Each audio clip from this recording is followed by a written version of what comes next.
Hello and welcome. In a post-Trump world, what happens to the business process outsourcing or the business process management industry? That's the question I'm putting to Tyagarajan, Managing Director of Genpact, one of the largest companies in the world in this space and perhaps the largest in India.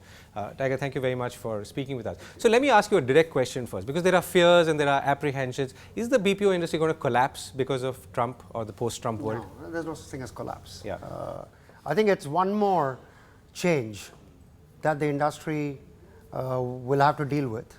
But it's a layer of changes that has been happening to all industries, and therefore our industry is not immune to that. Actually, our industry has to change every time our client's industry changes. So I would say it's another dimension of change.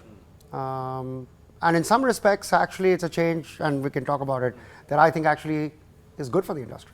Okay. I mean, this will be a surprise, but yeah. Right. So, you know, what Trump says, and many of his followers, and I don't mean followers in America, but let's say people, other political leaders who follow his train of thinking might say is that we need to bring jobs back into our countries. It's not just about saying that let's block so many H-1B visas from being given and so on. So the proposition actually could be potentially much worse than what we thought.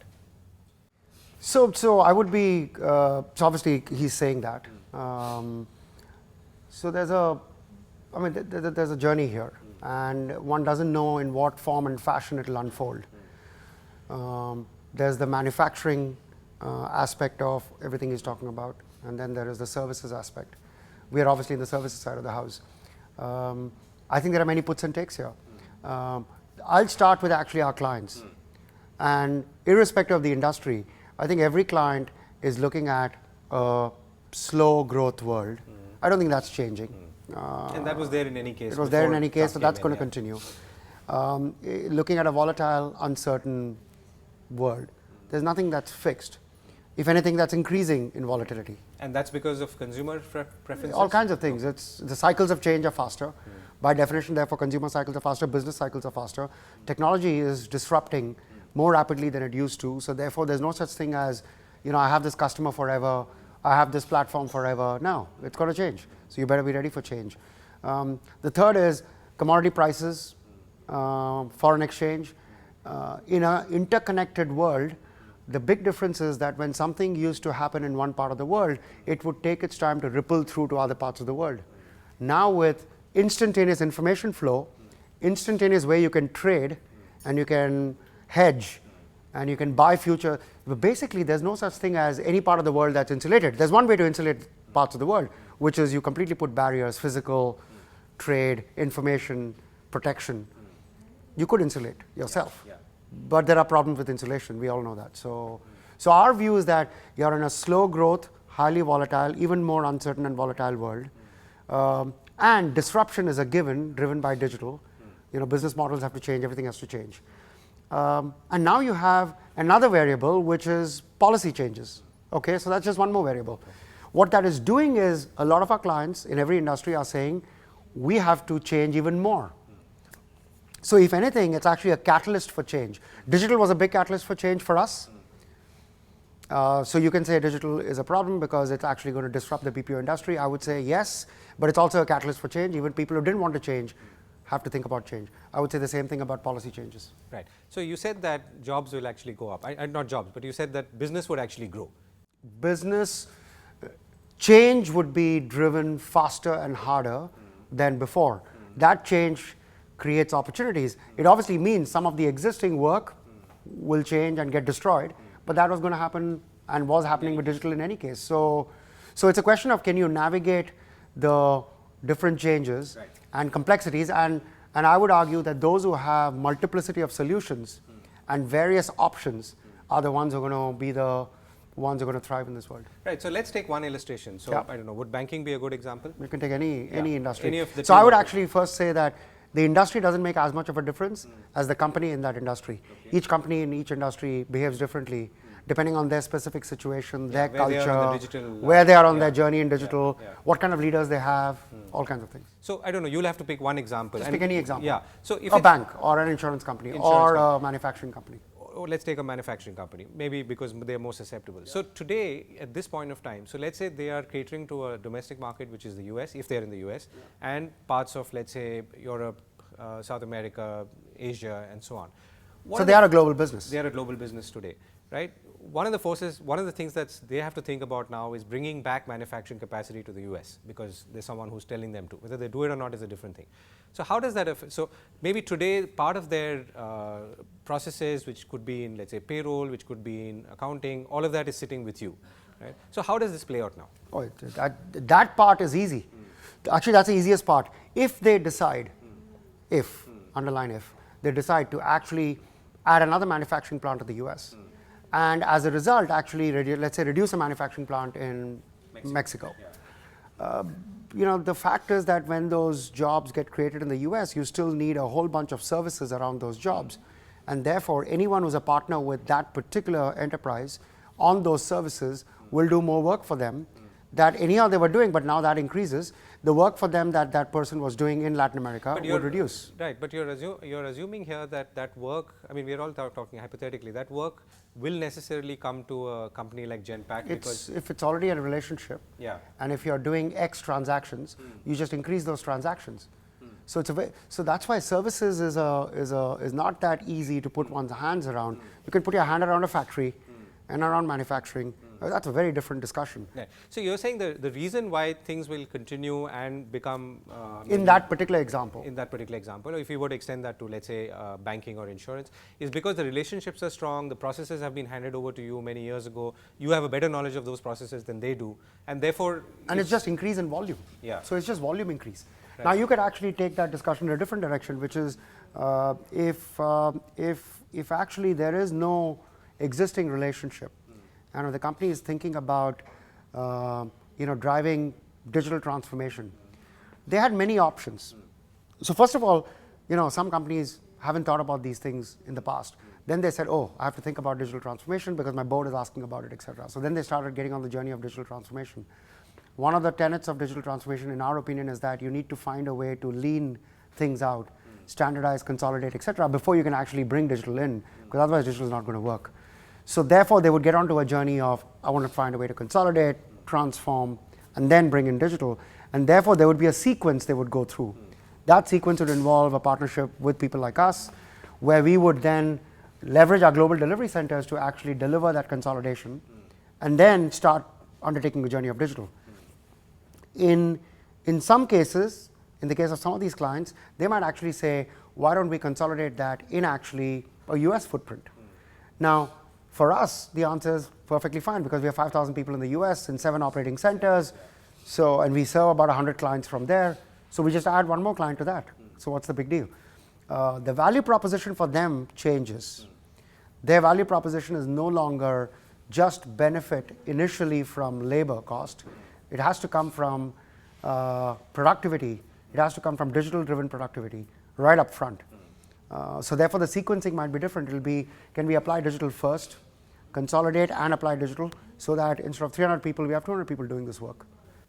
Right. So and then maybe a bunch of that gets done in our Pennsylvania center or in our Texas center. Right. So you're saying that because you have onshore or on-site presence, that's going to put you at an advantage compared to others who may not? Who doesn't? I mean, there are lots of people who do, right, but some of them don't. Right. But if I go by your earlier argument, it really may not make a difference even if you didn't have much of a presence onshore, because that relationships and the nature of the sort of partnership was such that it would have come to you in any case. And the nature of the work. Yeah. More than the partnership, it's the work. So if it's just work leading to partnership. If it's increasing just volume of transactions, I was giving you 100, now I'm going to give you 130. Then it's just increasing the volume. So that's an easy one. Right. Then you have, I want to change the sequence to transform first, then I will have a partner run it. It could change the way that sequence is done when it's run, which is I don't want to run it with delivery from these 3 places. I want to do it from this place and those 2 places. So you change the shape of that footprint of delivery. Right. So going forward, I mean, a lot of your business is getting complicated. I mean, you're working on artificial intelligence services and so on. Now, how do you see that affecting, if at all, the landscape or the landscape of talent, the landscape of hiring?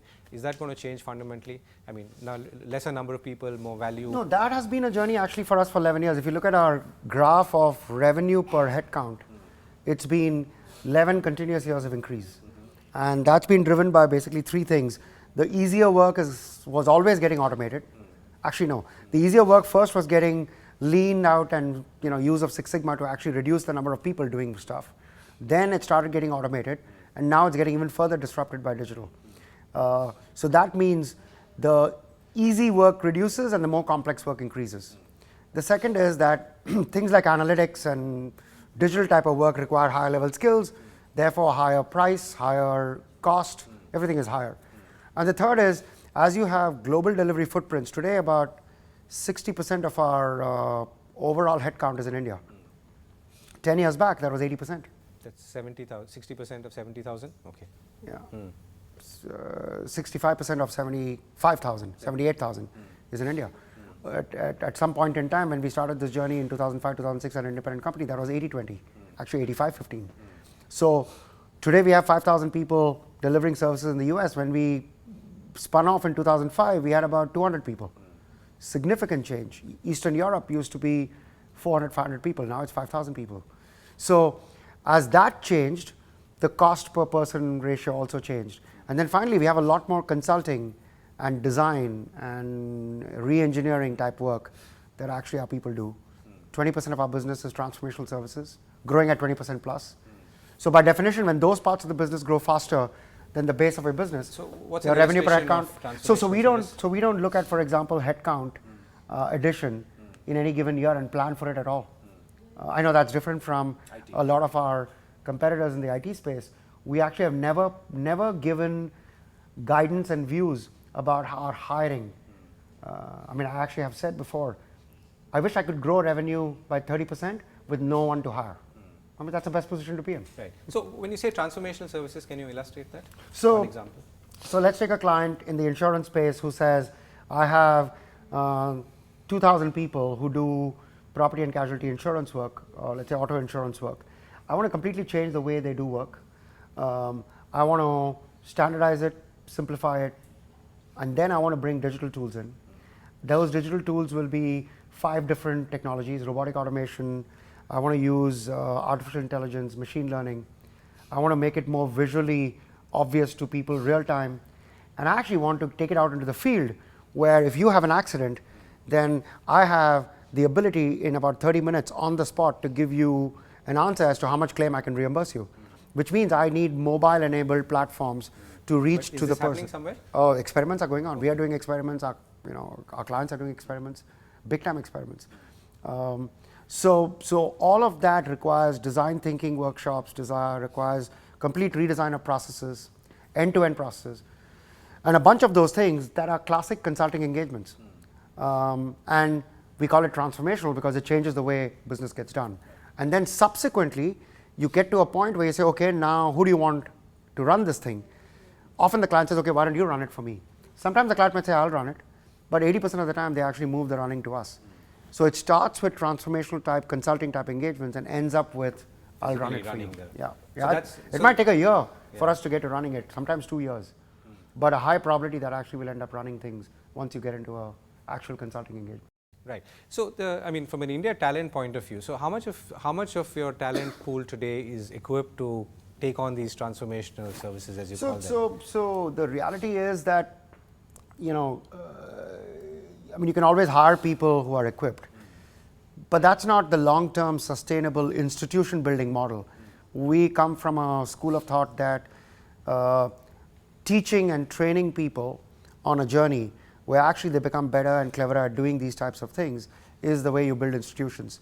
So we've been training a whole bunch of people on digital tools. We've been training a whole bunch of people on specific domains, on claims, for example, or on commercial lending, or on supply chain for a consumer products company when it is getting an order from a retailer, and then let's say you make shampoos, and then you're going to figure out a way of filling up the truck, finding which warehouse it has to go from, and then delivering it, billing it, and then collecting their money. That whole cycle requires a lot of information flow. That's what it is. It's no different than a classic information flow in any industry. And a lot of that is getting digitized. And this is fundamentally changed from the past when the BPO industry would be exposed to one piece and only that piece and not really. So we've been on a journey of end-to-end for about 9-10 years now. Our belief has always been that biggest value gets created when you attack something end-to-end. Then we went down this path of creating IP around what we call smart enterprise process, where we picked 55 odd processes and then defined the taxonomy, the metrics, etc., to drive those end-to-end process outcome improvements. We've always said that efficiency is important, but effectiveness and outcomes is much more important. So think about a company that actually says, I spend $300 million on managing insurance claims, but the total claims I settle is $5 billion of claims. If I can find a way to reduce fraud in claims by 10%, I would save $30 million. You know, if my $300 million becomes $280 million, that's $20 million. Here I can save $30 million. So the magnitude of difference you can make in effectiveness is massive. So we always believed in effectiveness. Digital is turbocharging effectiveness, where you can actually drive dramatic improvements in outcomes. And that includes outcomes on growth, which is the other pivot that I think the industry is going on. So about 40% of what we do is actually helping clients grow faster. If for example, I'm lending, and I'm in the small medium business lending market or leasing market, which we know really well. If it takes you 5 days to say yes or no to a customer, and your market share is 10%, if tomorrow you find a way of giving an answer in 30 minutes, guaranteed your market share is going to double. In that situation, the chances are you can charge a little higher interest rate. Yeah. In that situation, the chances are that I'm going to get the best customer from a credit profile perspective, because the worst customer is one that no one else has lent to and is going to be at the end. And therefore, even if you take 20 days, you'll still get that customer. So if you all of a sudden say, I'm going to grow faster at a better margin at a lower loss, you're talking about a business that could actually triple profits just by implementing this one change of, instead of a 5-day approval, I'm going to find a way to approve in 30 minutes. Right. And many banks are working on stuff like that, exactly including that. in India. I mean, not the banks themselves, but the people who are working at the layer below. Yeah. Right. Absolutely. We're running out of time there, Tiger. So let me ask you one sort of concluding question. What are the 2 or 3 things that you're watching most in the 2017-18 period? It could be both a combination of concerns as well as, let's say, a windows of opportunity. 2 or 3 things to look for. I would say being very close to clients has always been my philosophy of understanding what's happening in the marketplace. The big belief I've always had is you need, in today's world, probably true today, I actually talked about it 10 years back, but it's probably even more true today. Don't try and predict the future, because I don't know. I think there are 2 things that are real. It is going to be very different tomorrow than today, and the chances are it's going to be more different than you can imagine. And the chances are it's going to happen in 2 years instead of 4 years. So therefore, you got to be really agile as an organization, which means you got to thrive on change. So how do you build an organization culture that thrives on change, that actually says, what was successful until yesterday, I'm going to throw it into the dustbin, and I'm going to do something new today. So you really need a leadership team that is going to challenge yesterday dramatically. And that requires refreshing leadership and agility. And the second is, you need to be in the market, and leaders have to be in the market to pick up signals so that they identify changes a minute before other people identify it, and a minute before the customer needs it. So then you can signal that back, change the organization, go back to the customer and provide that. So we've always thought about our leadership team being distributed in the marketplace so they can pick up the signals, which means you got to spend a lot of time with clients. And you got to really... You have no headquarters. We have no headquarters for that reason, because our clients are all over, so we have to be all over. And then you need an agile organization in all parts of the world that actually can move fast and don't worry about internal bureaucracy. So I worry about, as someone becomes bigger and bigger, how do you prevent bureaucracy and agility from becoming slower? And the second thing I worry about is, how do you actually make an organization understand that what has been successful until this morning is something that is worth thrashing? That's a tough one, but it's, I think, worthy of fighting, because it's so tough that very few people will be able to cross the bridge. And that's the GE thinking, I guess. It is a little bit of the GE thinking, which is still continuing. But I think it's more relevant in this industry today than ever before. And I think, unfortunately, like in every industry, I would argue more than 50% will not be able to cross the bridge. I hope we are, but... Thank you so much for speaking with us. Thank you. Thank you.